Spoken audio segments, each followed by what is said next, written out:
Oke rekan-rekan, jumpa lagi di channel Ostak Budianto. Saat ini saya sedang berada di daerah Simpang Gepeng, Desa Purotidur, Kecamatan Hargamakmur, Kabupaten Bengkulu Utara. Saat ini saya sedang bersama narasumber kita kali ini. Mohon maaf, dengan Mas siapa kita lagi berbincang ini? Mas Anto. Dengan Mas Anto ya. Mas Anto ini adalah salah satu peternak ikan nila yang berada di daerah Purotidur ini. Kita akan berbincang-bincang sedikit dengan Mas Anto ya mengenai ya bagaimana sih tips-tips ataupun cara beternak ikan nila yang baik menurut beliau, karena masing-masing petani kan punya trik dan cara yang berbeda. Sebelumnya mohon maaf nih Mas, kita beternak ikan nila ini udah berapa lama ini? Kita juga masih belajar, masih sekitar 3 tahun kita itu. Timpung untuk ya 3 tahun ya. Selama ini kita selama 27 tahun itu kita istilahnya berdagang ke pasar, dari pasar ke pasar. Oh gitu ya. Jadi istilahnya itu banting setir ya Mas ya, dari yang di pasar yang biasanya kita berdagang ini itu langsung ke kolam kayak gini ya Mas ya. Nah ini kita istilahnya 3 tahun ini kita masih tahap pembelajaran dalam ini supaya kita bisa menghasilkan istilahnya hasil yang maksimal. Gitu ya Mas ya. Ini kalau boleh kami tahu ini Mas, alasan kenapa kok milihnya beternak nila, kok nggak beternak ayam, beternak lele atau apa gitu? Kenapa kok nila? Alasan pribadi Mas sendiri itu kenapa ya? Karena kita lihat dari kebutuhan itu Mas, hasilnya itu Mas. Iya. Istilahnya untuk kebutuhan untuk di pasar itu kalau dulu kita bisa cukupin untuk biaya anak sekolah, ini bisa masih tercukupi. Karena udah nggak bisa lagi, akhirnya saya memilih ke ternak istilahnya budidaya ikan nila ini ya karena banyak di lingkungan kita ini banyak yang membudidaya ikan nila.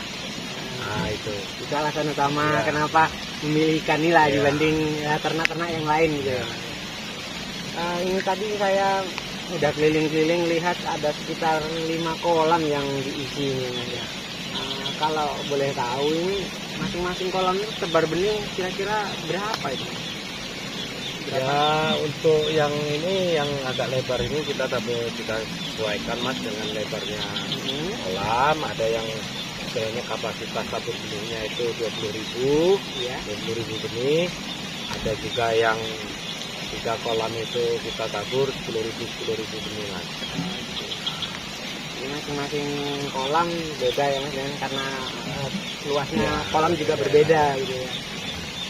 Itu juga saya lihat sumber airnya tuh deres dan airnya kayaknya jernih. Ini sumber airnya kalau boleh tahu dari mana ini Mas?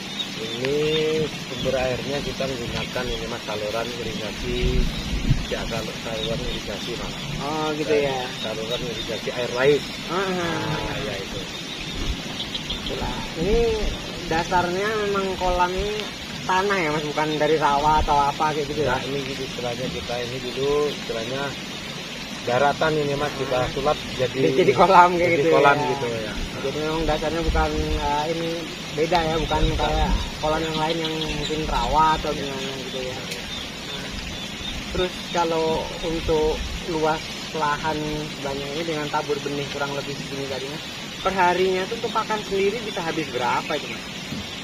Untuk perharinya kalau istilahnya ikan ini bijikan 20.000 ini 20.000 ini kalau udah ikan umur sampai 3 bulan sampai ke 4 bulan itu rata-rata satu harinya itu 3 karung Mas. 3 karung ya? Ya, dengan satu karungnya itu 30 kilo. 30 kilo. Ya.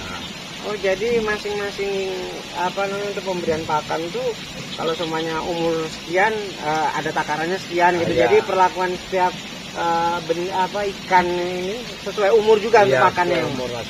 Kita harus bisa menyesuaikan. Gitu. Untuk pemberian pakannya sendiri jadwalnya tuh sekitar sehari berapa kali Mas? Pemberiannya. Petani lain mungkin kita semua petani punya trik sendiri. Iya. Mas. Ya. Kalau sekali ini kan kita pengen tahu trik Ya. dari Mas nih, karena Kalau saya Mas, ya. kalau biasanya orang itu istilahnya 3 karung itu dijadikan untuk 2 kali ngasih pakannya. Ya. Kalau kita 3 karung itu kita jadikan 3 kali Mas. Oh. Jadi sehari 3 kali gitu. Oh, triknya sehari Ya. 3 kali kalau Ya. Mas ya. Itu pemberian pakan kalau ini menurut Mas ya, karena ya Mas sudah cukup lama ya lah berkecimpung kan. Pemberian pakan yang bagus tuh jam-jam berapa gitu Mas menurut Mas gitu?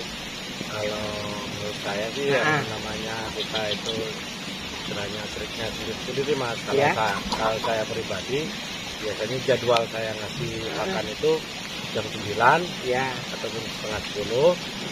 Itu yang keduanya itu sekitar jam setengah 12. Ya. Nah, untuk yang ketiganya itu sekitar jam setengah 3 ataupun jam 3. Ah, gitu ya Mas. Dilihat dari cuaca Mas. Oh, dari cuaca. Ya dari cuaca. Kalau cuacanya bagus ya kita bisa ngasih pakan tuh sehari 3 kali. Oh. Kalau seandainya cuacanya kurang bagus ya mungkin cuma 2 kali Mas. Jadi cuaca tuh berpengaruh terhadap Ya. ini pakan gitu ya Mas. Benar Mas ya benar. Oh, gitu ya jadi ya. Tadi itu kan saya ada keliling itu melihat ya ada ikan yang mati. Nah, itu tuh ada penyakit apa memang ada kesalahan pemberian pakan atau gimana menurut Mas itu?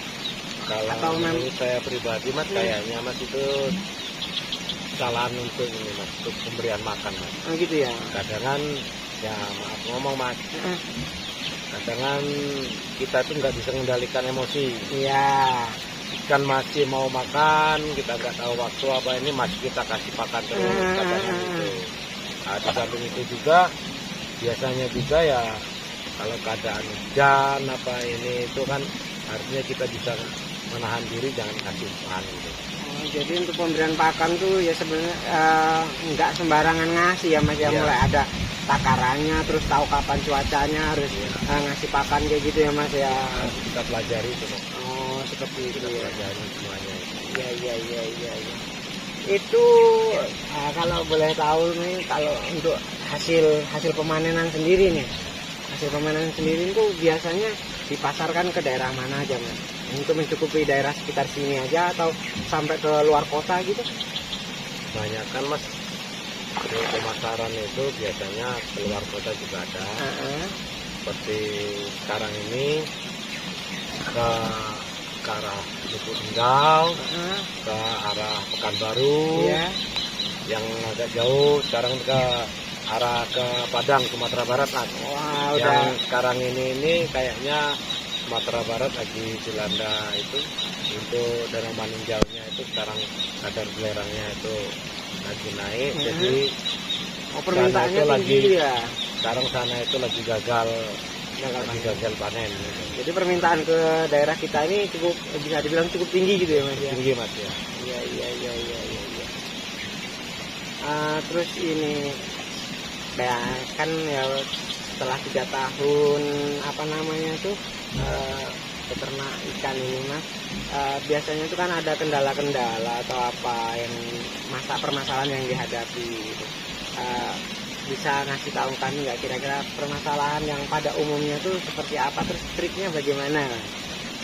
Kalau kendala Mas, kalau biasanya kalau kita misalnya ikan kita mati, sekarang ini belum ada Mas istilahnya obat yang Hah? bisa untuk menyembuhkan itu. Ya, Ya obat yang paling mujarab itu Mas, kita puasakan itu Mas biasanya.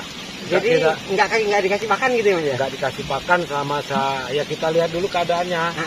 Kalau ikan itu umpamanya kita pantau di Iya. kolam itu, umpamanya ada ikan mati sehari ini dulu kita ambil, Ya.